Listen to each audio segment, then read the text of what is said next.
Everybody's looking for the secret. There is no secret. Okay, there we go. Okay, you're good. Hi everybody, I'm Taryn and this is Sledder Bags, and we are featuring a couple small companies in Revelstoke to try and encourage everyone to make sure they're staying and playing at home and supporting our local companies that are so important to us.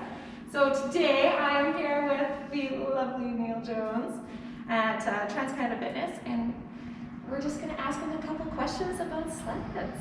Hi everybody, Neil Jones here, the owner of Transcanada Fitness. We're in the festive spirit here, doing our little piece, bringing you some gifts. Our gifts are going to be some strength training to help you.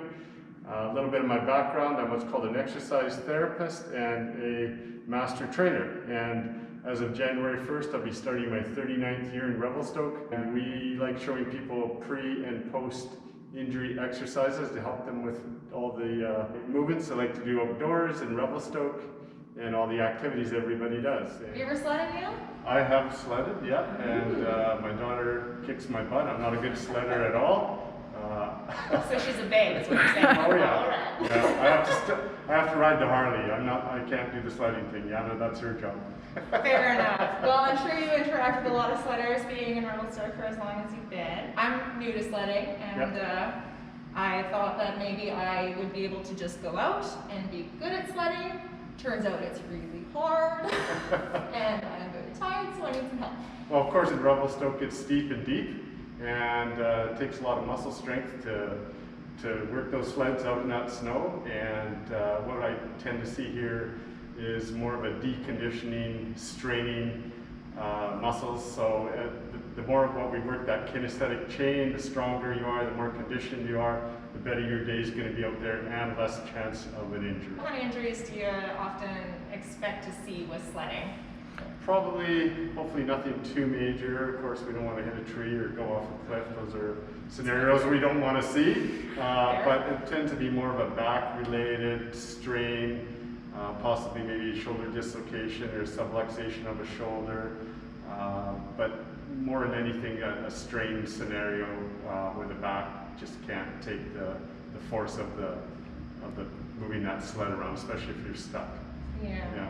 And that's one thing that often a lot of the people that are fans of sledder babes are, a lot of them are female and a lot of them are small. And I mean, snow ponies are not light.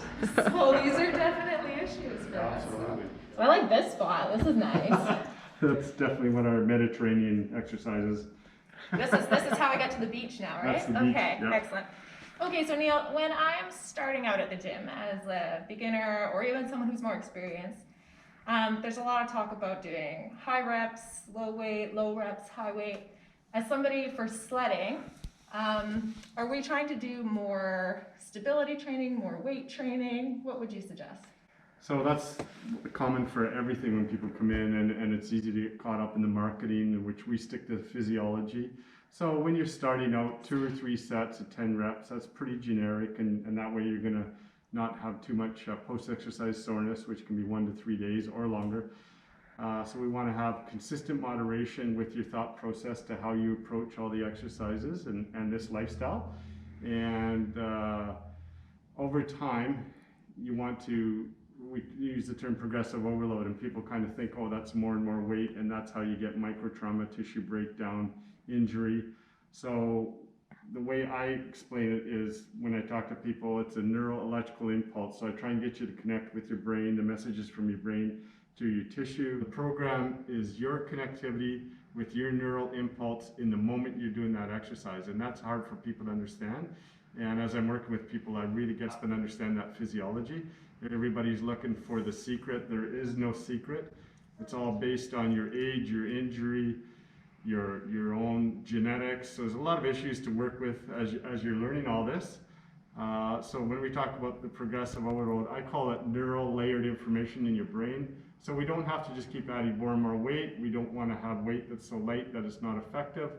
But that's the beauty of a full-on fitness center like this, is that you have so many activities that you can layer to overload the tissue safely. And so it's not rigidity, it's connectivity. So Neil, if somebody wanted to come look at their specific body and their specific injury pattern or specific muscle plans, how would they go about getting that information here? So we make an appointment and we set up whether it's a half hour or an hour session, and we start the baby steps. You start learning the process of all the exercises, and then after that it's just totally where you want to go with it and how far you want to take it and how much you want to learn. Awesome. Perfect. We can all come see Neil.